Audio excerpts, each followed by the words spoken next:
Aló, aló, mira. Buenas tardes, muchas gracias por su asistencia a esta presentación del libro Himnos a la Muerte. Aquí vemos dos ediciones. Esta es la primera edición que se publicó en el 2015 y la siguiente es del año 2021, una edición que fue subvencionada por la Secretaría de Cultura y Turismo de la Gobernación de Santander. Una copia de estos libros fueron enviados a todas las bibliotecas de los municipios de Santander, debido a que pues era la época de pandemia, y aquí hay un mensaje de esperanza en medio de la muerte, por eso se llama Himnos a la Muerte. Entonces tenemos la compañía de Mauro Clavijo. Muchas gracias, Mauro. Gracias, Hugo. Y quisiera empezar. Espera, que el sonido está bajito y tu micrófono.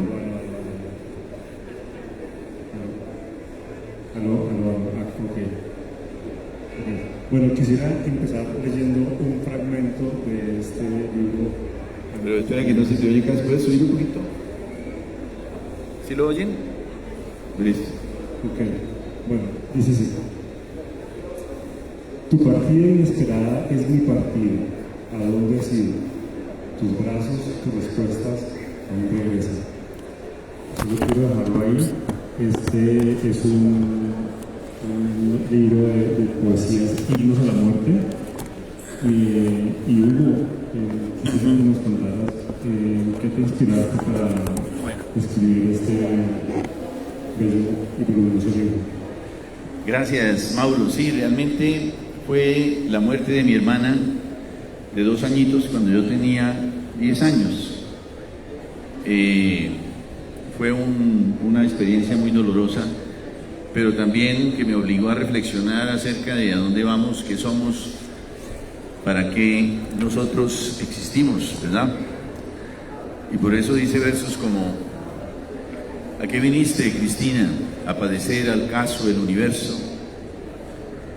Es decir, ¿a qué venimos a vivir? Y especialmente los bebés, ¿a qué vienen a vivir? Aquí pues obviamente este libro lo escribí en Portugal, frente al río Douro, que se traduce el río de oro. Los españoles lo llaman el Duero, ¿no? Y realmente me causaba curiosidad el nombre de ese río, porque Bucaramanga también es el río de oro, el que baña los pies de la ciudad. Entonces eso me hizo volver al pasado, a Bucaramanga, y frente a ese río me compuse estos versos que son como realmente espinas que quedaron en mi corazón y que tuve que sacarme una a una con cada verso, ¿no? Siempre he tenido miedo de leer estos versos en público porque puedo emocionarme demasiado, ¿no? Pero ya lo hice una vez y sobreviví la prueba. Voy a hacerlo hoy con uno de los poemas que se llama 1979 y que tiene un epígrafe de Tennyson que dice: oh paz, es un día de dolor. Oh peace, it's a day of pain, dice el poeta Tennyson. Al nacer, pociones atroces entraron en su sangre. Su rostro terso adelgazó en salas de emergencias, cordero que su pastor entregó y sacrificó para el perdón de sus desmanes. En su infancia, mi hermana se encauzó en el arroyo que deja el mar para sentar riberas. Las sombras en cada estío nos reflejan sus pasos de su mano sobre un parque abandonado. Inocente, agradecida, presta a seguir sus juegos, yo la despedí desde el zaguán. El día brillaba sin augurios nefastos. Ella me saludó graciosa antes de reiniciar su marcha. Mi padre la trajo al hospital en la mañana. Al llegar jugó con otros niños. Sus ojos me buscaron. Un doctor la cubrió antes de conducirla pálida a su alcoba. Cubierta por una sábana de alces y gacelas, vimos su rostro sesgado por serpientes. Agujas que herían sus brazos, electrodos traspasando sus bronquios. Parcas me separaban de Cristina cuando más precisábamos el uno del otro. Yo era su guía, quien la vestía en las mañanas, ella mi cómplice, quien me encubría. Sus pucheros lejos de mí cesaban, marchitos como un campo sin lluvia. En la niebla más espesa desde la cuenca del Nilo, la congoja más antigua cosía sus aromas fríos. Su cuerpo exangüe abarcó una caja de madera, náufrago rescatado de alta mar. El universo enmudeció, el sol descolló y ella, confundida, dejó sus ojos risueños. El fulgor rosáceo de una aurora pasa como su rostro tenue frente a mi ventana. ¿Cómo acudíamos entonces a la Inmaculada Virgen por consuelo? Las tejedoras de mortajas prescindieron de mi anuncio. En mi cuerpo toda partida era lejana. Aquella, la última noche de los niños, oramos por su porvenir, conjuramos las tinieblas. Al volver a casa, un 13 de marzo, el viento inclinó los árboles a nuestro paso. ¿Cómo me hablaban del descanso agradable a quienes sufren? Mis pulmones cedieron ante un ser convulsionado, ante una multitud que gemía palabras ancestrales. Así padecimos la impotencia de su ausencia, ed expecto resoluzione mutuorum. Angustias partieron en su búsqueda, su traje de encaje, sus botines escapaban, la noche cayó en ella y yo en ella desvalido. 20 años más tarde, el sol declina y su tez dorada resplandece bajo el cielo. Nuevos esfuerzos prolongan más esfuerzos, cada noche me acerca hacia sus brazos. La luna efervescente se filtra desde la nada y Janet Cristina regresa con sus risas. Llueve y dibujo en ella, en la ventana, libélulas hurtadas de juegos pasados. Y así me preservas, niño, en ciudades desconcertadas. Seré el viento que en sus cambios consuela en cada uno sus secretos. Cada día tu ausencia me reviste, presta en letargos de insomnio, cada día rebosas de dulzura. El vacío de los días inciertos nos deja un sabor agridulce de esperanza que rumian las vacas de Vishnu.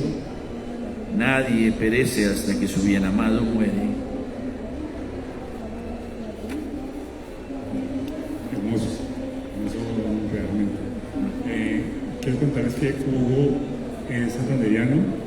Estudió en Colombia y en Estados Unidos, pero también ha estado en Portugal, en Inglaterra, en la India, en Kirguistán, en México. Es actor de teatro, director de cine, también escribe novelas además de poemas y bueno, ha escrito también otra cantidad de textos y ensayos que tienen que ver, porque todos están relacionados con el arte. Gracias, Mauro. Hugo, ¿por qué este poema?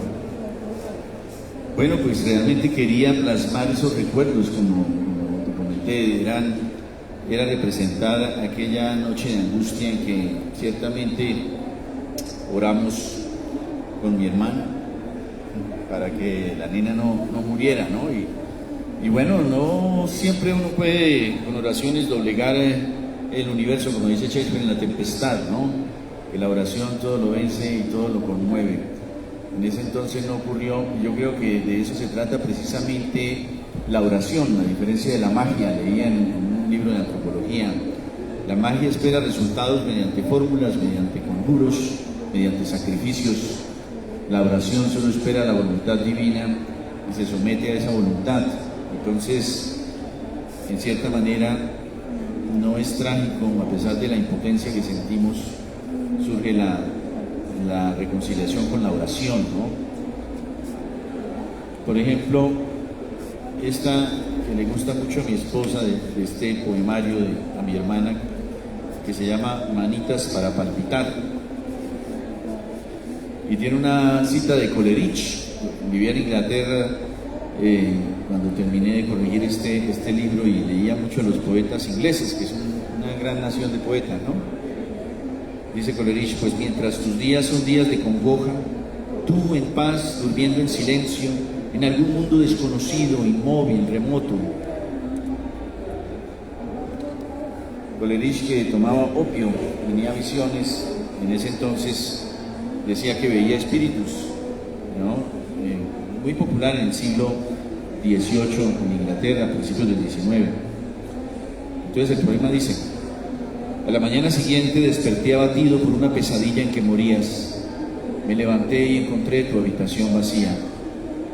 Me ha dejado, sí, mi hermana me ha dejado. Mis miradas rodaron sobre tu lecho extendido como gotas de lluvia en la tormenta, certeza que atravesó paredes y almacenes. Me ha dejado, sí, mi hermano me ha dejado. Mi padre ascendió las escaleras como nuestro corazón precisaba de tus manitas para palpitar. Y es un poema que escribí que creo que todos experimentamos cuando perdemos un ser querido tras la primera noche. Al despertar, siempre tenemos la certeza de que sufrimos una pesadilla, de que lo que vivimos no es la realidad. Y no, tenemos que ir y nos tienen que confirmar que en efecto ese pariente que amábamos murió. Hugo, ¿qué tanto te ayudó a expresar la tragedia en estos textos para superarla? Pues me ayudó porque me alcanzó, me dio la solución desde que yo era niño a todos los interrogantes acerca de la otra vida, de la inmortalidad. El amor, como digo ahí, la vida pasa, el amor es para siempre, ¿no? Fíjate que han pasado casi 40 años, ¿no? 35 años y todavía siento lo mismo que ocurrió en ese día, ¿no? Y todavía siento ese mismo apego, ese mismo cariño. Ciertamente yo creo que lo que hacemos nosotros cuando mueren las personas que amamos es enterrar la pena y brota en cualquier momento, brota por un recuerdo, como hace Proust, por ejemplo, en Recherche du temps perdu, que son los recuerdos, las fragancias, una caja de chocolates, por ejemplo, los que traen el pasado, ¿no? De vuelta. El cine ha abundado mucho en eso, ¿no? El cine que Jean Deleuze llamaba el cine del tiempo, es un cine en donde vemos que el tiempo es una convención. Nosotros creemos que con el tiempo el pasado queda enterrado y no. Oh sorpresa, el tiempo es una ilusión. Nosotros vivimos con todo lo que hemos vivido, cargamos con todo nuestro pasado, con todos nuestros amores, recuerdos y quienes tienen también con todos sus odios. Afortunadamente también esto ha hecho que mi corazón se llene de ternura, de recuerdos buenos y no tenga cabida para el odio, ¿no? Eso es también lo bueno de perder un ser querido en temprana edad. Claro, una parte de la superación, a donde evidentemente llegamos después del duelo. Hugo, este libro de poesía siento que está como dividido en partes, porque en algunos momentos aquí hablas, por ejemplo, sobre la poesía de las ciudades y luego sobre como lugares o las civilizaciones, y en fin. Háblanos un poquito del contenido por secciones, si esto se le puede llamar así. Poemario, sí. Realmente yo pienso que cada poemario tiene una unidad.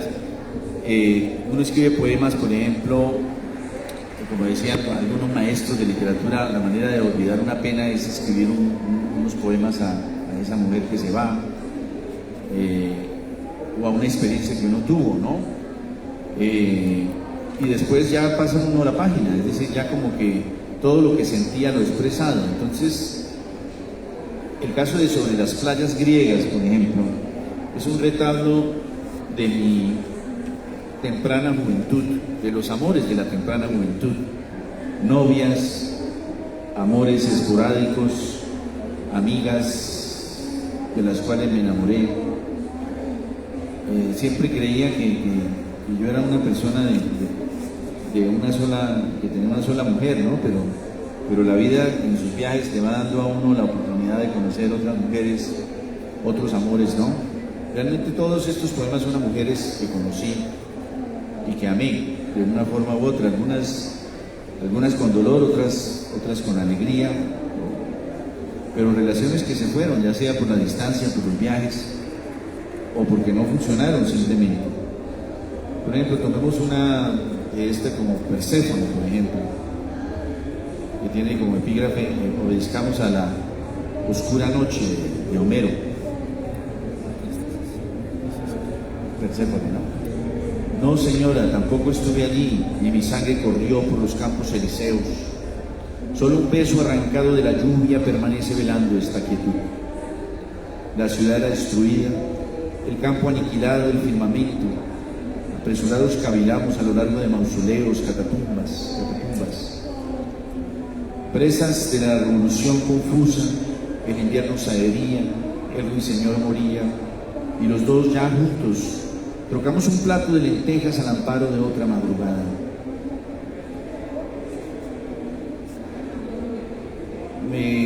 Tengo que decir que de este poema los dos primeros versos los escuché. No, señora, tampoco estuve allí ni mi sangre corrió por los campos elíseos. Eso los escribí, de hecho, en Bogotá hacia el año 1992. Fue un libro de poemas que escribí para un concurso y de los cuales se perdieron. Pero esos dos versos, ni mi sangre corrió por los campos elíseos, yo los escuchaba continuamente y creí que lo había leído en algún libro de los que tenía, y lo busqué y no. Un verso que me fue entregado por el destino, ¿no?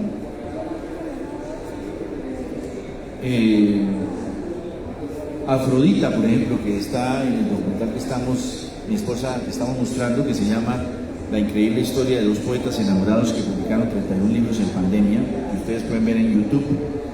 En ese documental ella lee este poema que se llama Afrodita, que trato de retratar el primer impulso amoroso que tuve hacia una chica que cuando eso yo tenía apenas 11 años o 12 años.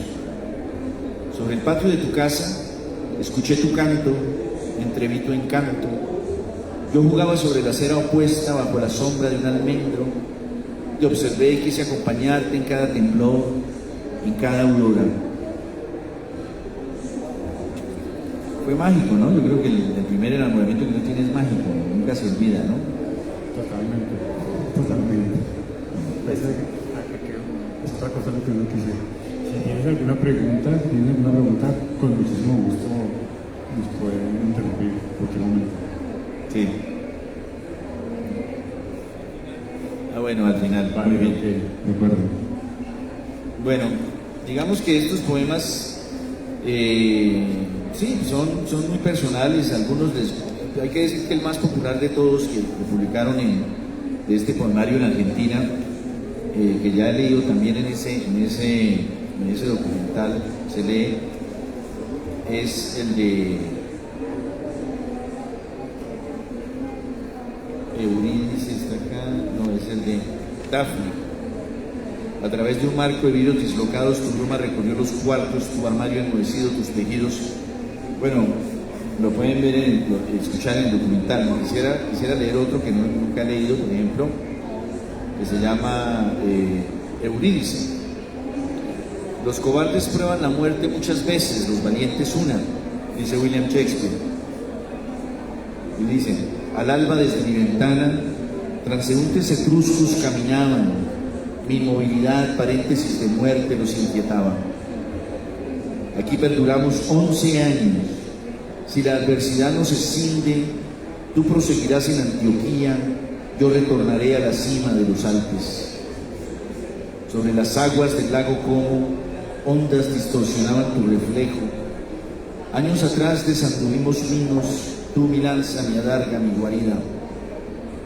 ¿Quién te habló mal de mí? Solo por ti combatimos. Mi pasión por ti fue y será. Dichosos pisamos los parques a la miel del atardecer. Me amaste, nos empalagamos de francachelas. Sabías que los valientes morían una sola vez, mas tú desconfiabas de los sueños y menospreciabas mi historia. Una relación que tuve de 12 años con mi primera esposa.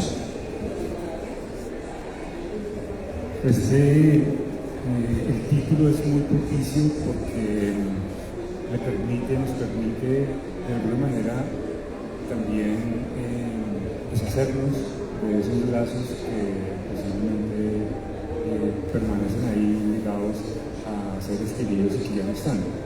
Y que ya no están, bien sea de manera física o que han partido a otro mundo, bueno, en fin, son otras dimensiones en donde ya no están, bien sea que estén vivos o no. Pero sí es una forma de poder enterrar estas relaciones o estas personas. Sí, exactamente. No había visto ese aspecto, pero irnos a la muerte sobre las playas griegas tiene que ver con eso, ¿no? Con que, lo decía un maestro de cuento aquí, en paz descanse, en la Universidad de Rosario, tuve clases con él, ahora no me acuerdo el nombre de este maestro, pero él decía que cualquier joven que tuviera una pena tenía que sacársela escribiendo un cuento, porque era cuentista, pero también puede ser escribiendo poemas. Por ejemplo, cuando mi primera esposa se fue para Francia, estaba viviendo acá, se fue y nunca volvió. Todos los días, en vez de lamentarme o deprimirme, escribía un poema. Y escribí un libro que todavía está inédito, no lo he publicado, que se llama Sonetos a ella, ¿no? Y fueron 22 sonetos, entonces exactamente me tomó 22 días sobreponerme. No digo que fue totalmente, pero sobreponerme al menos a lo más duro, ¿no? La experiencia de escribir poesía saca los sentimientos, porque así como uno espera conmover al auditorio con sus versos, el primero que se conmueve es uno mismo, escribiéndolos. Uno es el poeta mismo, es el que se debe conmover y sabe que conmoviéndose o anhela o cree o tiene la ilusión de que conmoviéndose él, los espectadores se van a conmover también.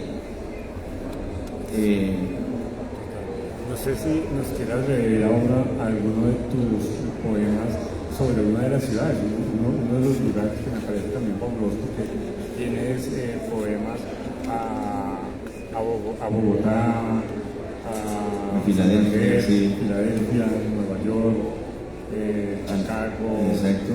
Córdoba. No sé si quieras de pronto Palermo, Cartagena. Bueno, no sé si quieras leer alguno de esos. Claro, ¿cuál quieres que leamos? ¿Cuál te llama la atención? Podría ser Bogotá o Bucaramanga, uno de los dos. Listo, pues leamos Bogotá. Tengo que decir que estos poemas no son elegíacos, no son realmente odas a las ciudades, sino más bien visiones descarnadas del lado oscuro de las ciudades en las cuales viví, trabajé, luché, pero que finalmente tuve que dejar por circunstancias.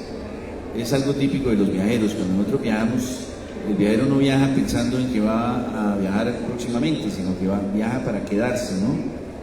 Pero siempre en la vida que yo he llevado, hay circunstancias, le decía yo a una lectora que llegó allá al stand 136 del pabellón 6, donde estamos enseñando mis obras, los 31 libros que publiqué en pandemia. Bueno, realmente fueron al final 36, mi esposa publicó 2. Entonces, le decía a ella que esos libros habían sido construidos a lo largo de las ciudades, a lo largo de los viajes, ¿no? Estando al borde de las ciudades, al margen de las ciudades, ¿no?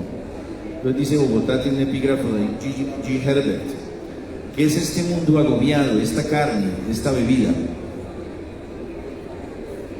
Decoras tus puertas con rostros de manceos decapitados por mercenarios castrados, convocas a un congreso de aduladores y legalizas tus asesinatos, tus embargos.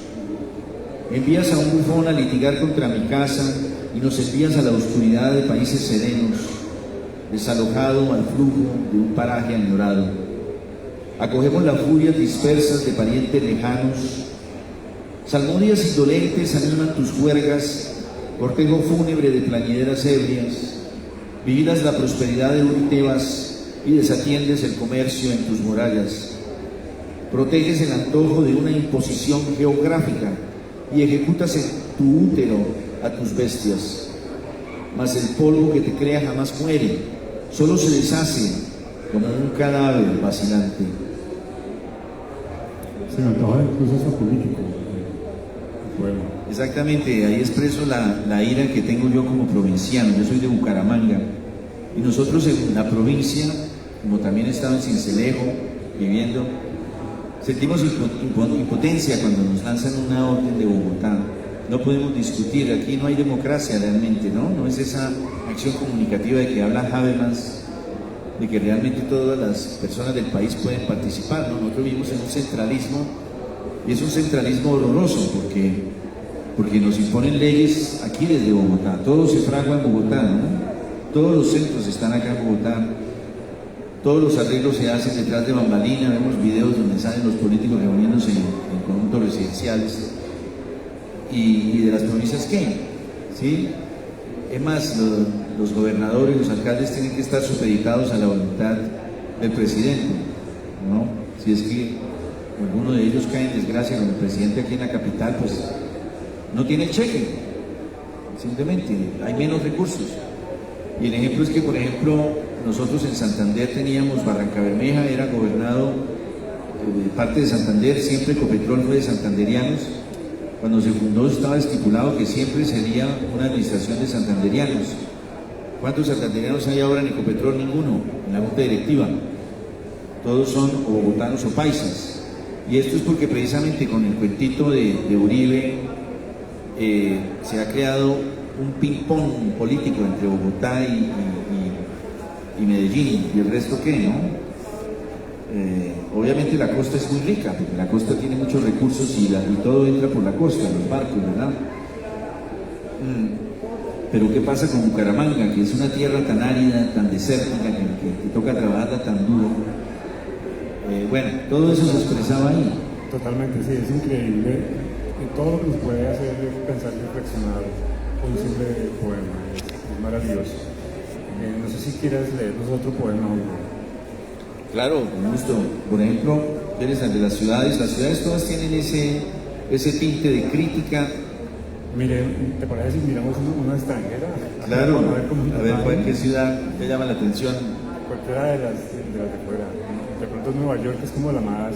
Bueno, pues miremos, ahí Nueva York, World Trade Center. Bueno, esto está bien, World Trade Center, porque tiene que ver con el 11 de septiembre, ¿no? Dicen, septiembre expiraba solitario en cada tarde, y el tedio jamás nos abatía. Entonces creíamos que bastaba tomar un vagón en Nueva York para domar las montañas y los hombres. Al entrar una mujer uniformada nos pedía $14 por penetrar en sus entrañas. Ni mi soberbia ni mi mendicidad la conmovían.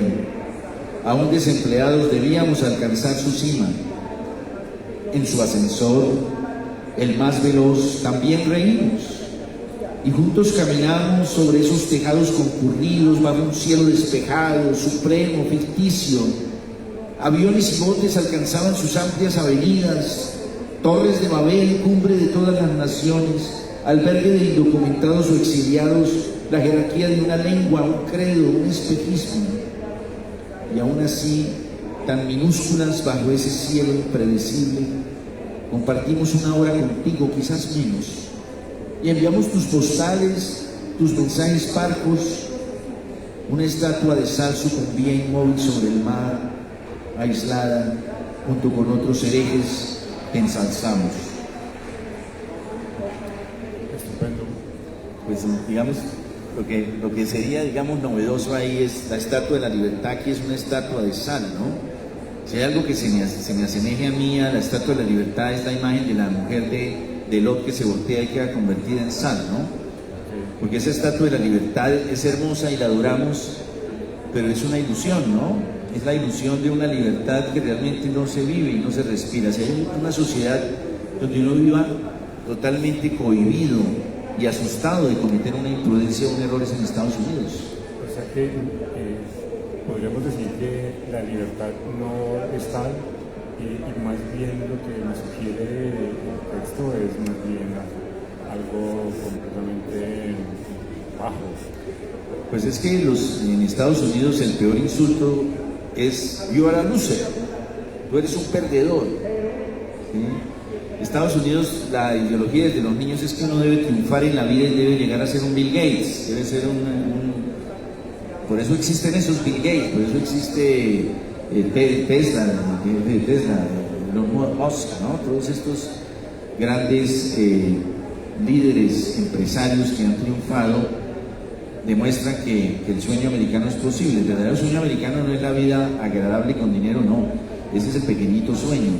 El sueño americano es el triunfo, el volverse millonario, como ha sido la historia, pero eso implica aplastar a muchos, ¿no? Recordemos que, ya que mencioné Tesla, que Edison tuvo que aplastar a Tesla para imponer todo su sistema de energía, que es el que, por el que hoy pagamos sumas que yo considero exageradas, cuando ya era sabido que Tesla estaba desarrollando una energía gratuita para todo el mundo. Incluso ahora hay investigaciones que tratan a partir de sus papeles de recobrar esas teorías.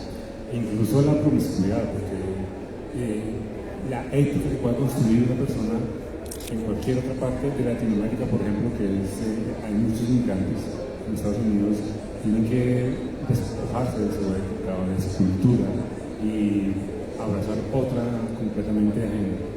Sí, porque es que la sociedad americana es tan mercantil que hasta la prostitución es vista como un método válido de supervivencia, ¿no? No existe esa carga moral que tenemos acá. Me causa curiosidad precisamente que existe la palabra Midnight Cowboy, la película, ¿la viste? Viajeros de Medianoche con Dustin Hoffman y bueno, de dos tipos que se van a Nueva York a vivir y terminan siendo prostitutos.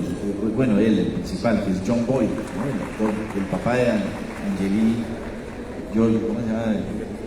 Jolie, sí, Angelina Jolie es Angelina Jolie, sí. Él es el papá, John Boyd. Él hizo esa película donde un pobre, digamos, pueblerino que llega a Nueva York, seguro que va a conseguir una gran dama y termina siendo un prostituto masculino. Esa película se hizo y después se trató de hacer otra sobre los inmigrantes mexicanos que se prostituían, pero no logró la atención que logró Schindler, ¿cómo se llama? Schumacher, creo que es el director, de apellido alemán. Schroeder, creo que es, sí, el director de Midnight Cowboy. Entonces, yo creo que ese mercantilismo de Estados Unidos siempre le dice a uno, usted, si no tiene plata, venda un riñón. Es lo que dicen, por ejemplo, las agencias de cobro cuando le cobran a uno, ¿no? Que, por ejemplo, uno debe 10.000, 20.000 dólares, pues venda un riñón vale 50.000 y le quedan 30. Y lo curioso es que hay gente que lo hace, ¿no? Es la practicabilidad llevada al extremo. Bueno, cada sociedad tiene sus virtudes y defectos. Los americanos tienen grandes virtudes, por ejemplo, la justicia. La justicia en Estados Unidos se basa en el sentido común, no en las leguleyadas que nos pasa acá en Colombia. En Colombia todavía nos basamos en la letra menuda y por eso hay muchos abogados que, no siendo muy éticos, logran florecer y brillar en nuestro ambiente de jurisprudencia, ¿no? No voy a mencionar nombres. Ok. Entonces te propongo Carmen. ¿Qué te parece? Carmen. Bueno, esta es dedicada a mi abuela. Una descripción. Mi abuela es una de esas grandes mujeres santanderianas por las cuales nosotros podemos tener grandes ejemplos en la vida, ¿no? Las mujeres son tremendas. A pie sobre caminos de arcilla, descendías a casa siempre jovial, una o dos veces al año, días tranquilos de un tiempo convulso. Al verte sobre la terraza, salvábamos todas las aceras para abandonar nuestros rostros en el tuyo. En la Navidad, nos preparabas envueltos en hojas de maíz, adobados de cómplices miradas que ni el caviar ni la champaña emulan. Tus gestos, siempre contagiosos, paliaban a quienes te rodeaban. Tu vestido estampado de gladiolos anunciaba los jardines del Edén. A mis 10 años alguna vez te vi partir, ¿recuerdas? Te pedí que te quedaras y tímido añadí que te quería. Jamás mi voz fue tan sincera. Dichosa ocultabas tus desaires. De tus 18 hijos, 10 murieron. Un obispo se indignó y sobreviviste. Las piedras de Barichara aún ocultan su herejía. Desde Guanintá su brisa tibia acaricia tu frente dorada, y tu mirada bruñida en pesares, tus cabellos negros inviolables, tu voz refugio, misterio materno.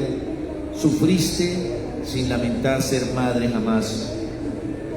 Ellos fraguaban venganzas mientras tú perdonabas maltratos, poder que hoy es solo olvido.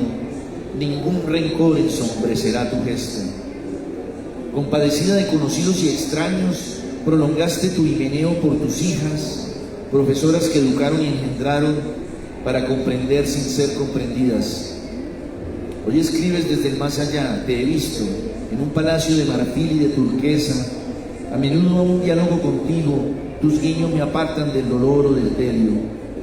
Ante la crueldad y el desprecio del mundo, aprenderé de esas carcajadas festivas hasta cuando retomemos lo vivido.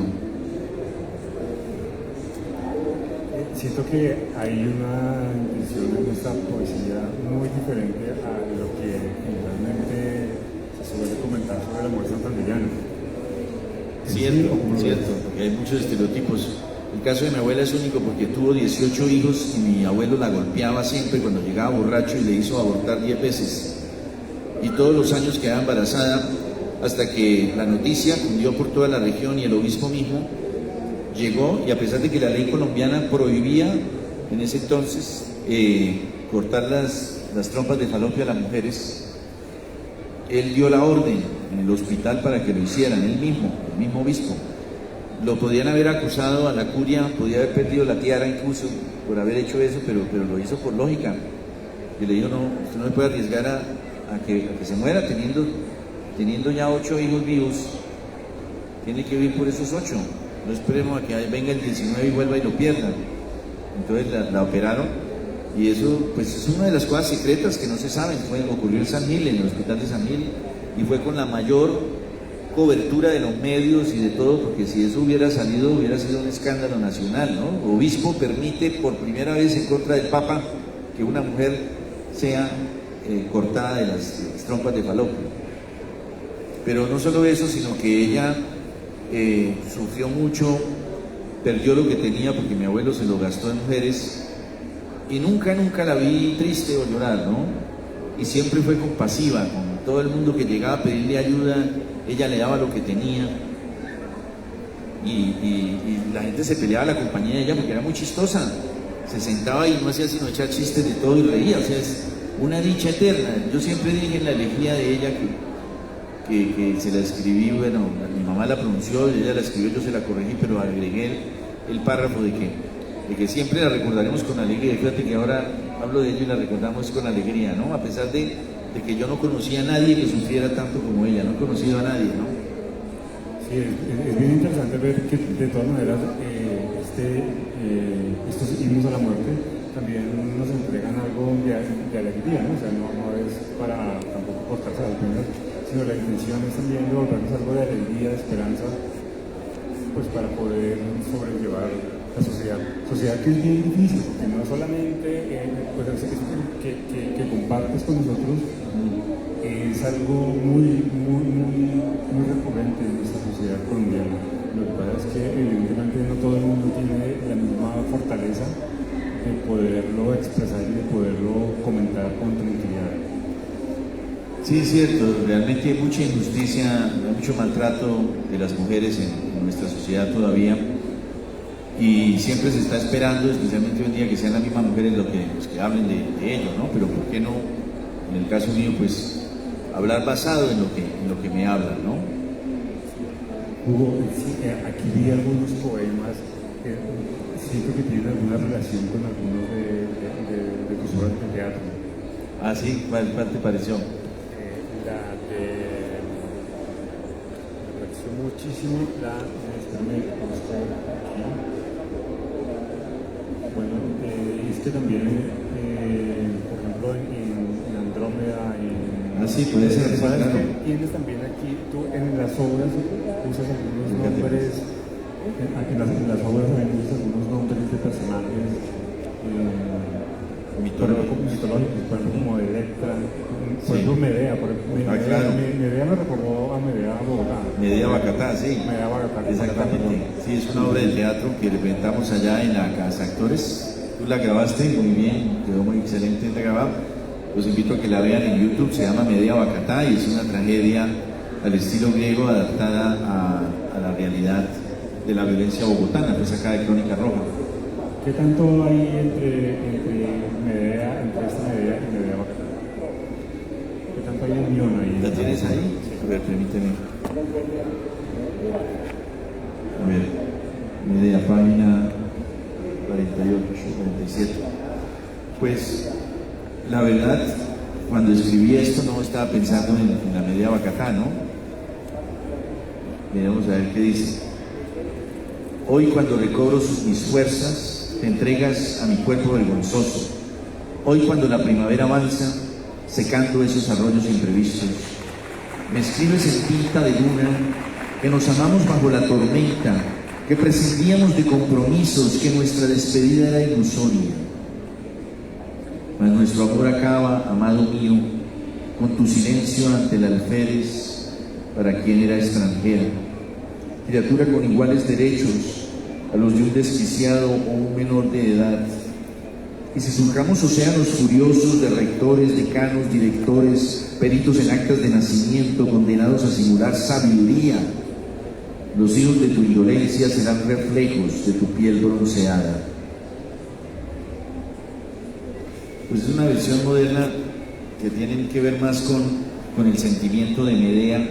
Yo escribí un ensayo que aparece en el libro Entre Diestra y Siniestra, que es de ensayos que publicaba en el periódico El Frente, y se llama El síndrome de Medea, en donde trato de descubrir que esa tendencia de ciertas mujeres a abortar sus hijos tiene mucho que ver con la figura trágica de Medea, porque Medea no duda en degollar a sus hijos cuando descubre que Jasón le fue infiel, que se va a casar con Ariadna y también mata a Ariadna, ¿no?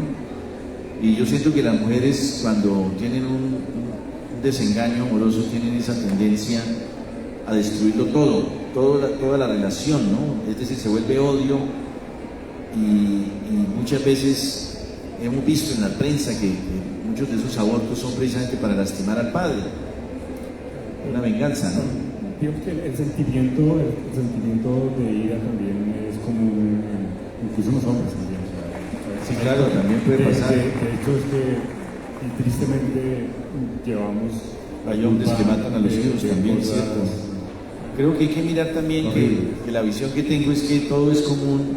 Yo no veo diferencia entre hombre y mujer, yo no veo diferencia entre razas, yo no veo diferencia, para mí todos somos seres humanos. Los chinos, por ejemplo, creen que uno en una vida encarna como hombre y en la siguiente como mujer, y uno alterna entre los dos, ¿no?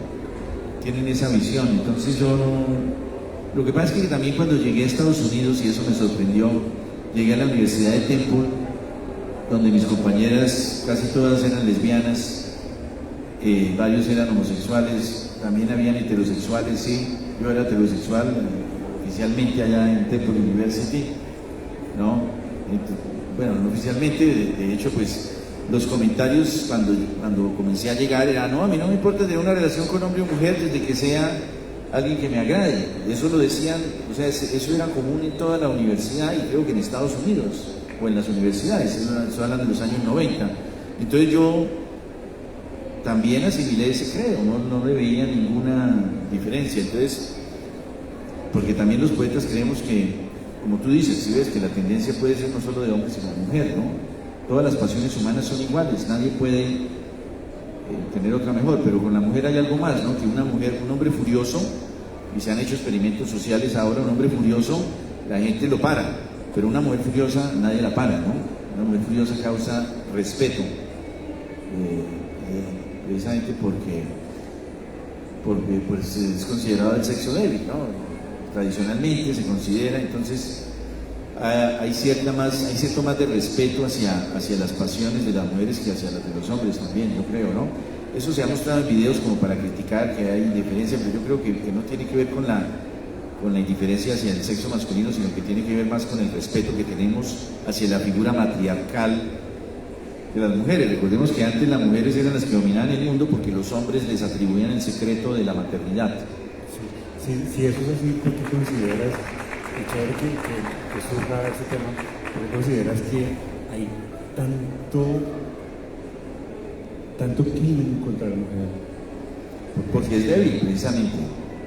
El problema es ese, que la fuerza bruta tiene que imponerse. Aristóteles dice, por ejemplo, en la retórica, que empieza a analizar qué es lo que hace un hombre superior a otros.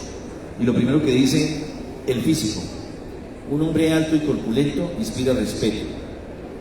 Un hombre bajo y delgado puede ser víctima de un matoneador, de alguien que quiera hacerle daño, y una mujer más todavía. Entonces él empieza a analizar eso, ya después pasa a analizar la inteligencia, el poder político, el poder económico, pero lo primero, dice él, es la fuerza física. Y lo dice porque él comprendía, más que todo cuando no había armas de fuego, él comprendía que en cualquier momento puede surgir un altercado, y en ese altercado lo que se impone es la fuerza física. Si por ejemplo aquí hubiera, eso pasa cuando hay por ejemplo un incendio y todo el mundo sale corriendo, ¿sí? Los más fuertes son los que empujan y salen primero. Hay un libro que me encanta a mí de historia trágico-portuguesa, trágico-marítima portuguesa, de João de Foix. Y es un relato de todos los naufragios que tuvieron los portugueses durante la época dorada, ¿no? Y lo curioso es ver cómo cuando naufragaba un barco, los primeros que botaban al mar eran los niños y las mujeres. Es decir, los mismos marineros no tenían ningún respeto. Eso de que primero salen las mujeres y los niños, no, las botaban simplemente, y los que se querían salvar eran ellos. Y era cruel, pero es un constante en todos los naufragios que hubo en el siglo XVI y en el siglo XVII en Portugal. Bueno, se nos está acabando el tiempo, Mauro, pasemos a ver si el público tiene algún comentario o pregunta, ¿qué te parece? De acuerdo, claro que sí.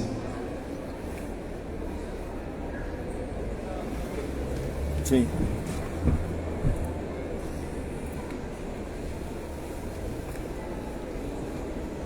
No es que en ese libro que estás comentado hay como una descripción de la muerte desde la parte un poco más experiencial, a veces un poco triste, pero también hablas de tu abuela, que la recordabas como de una manera muy alegre.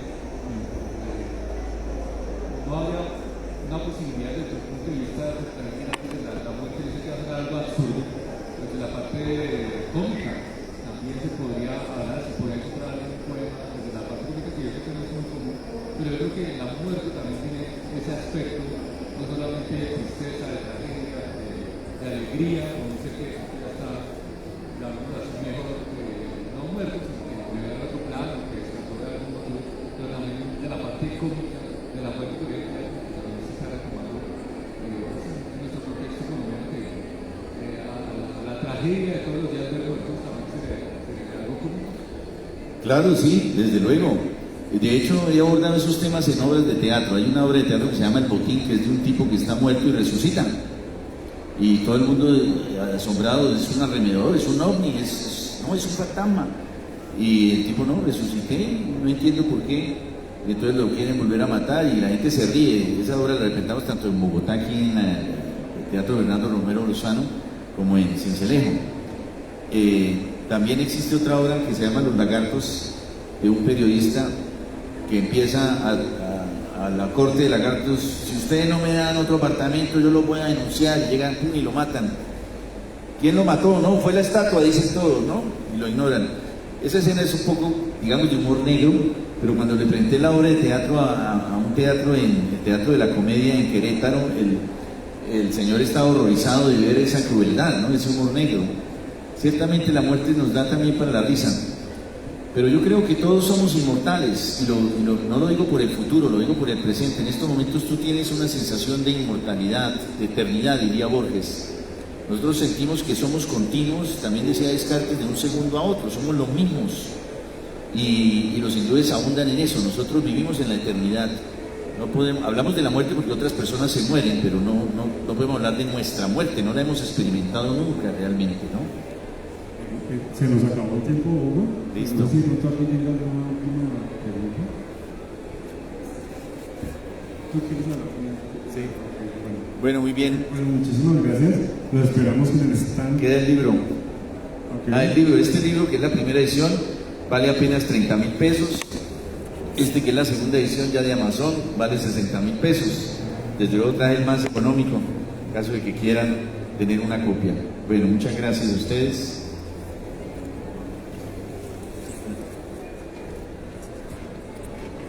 Yo creo que se los dejamos acá, ¿cierto? Sí, no sé. Listo, ya voy. Vamos todos estos.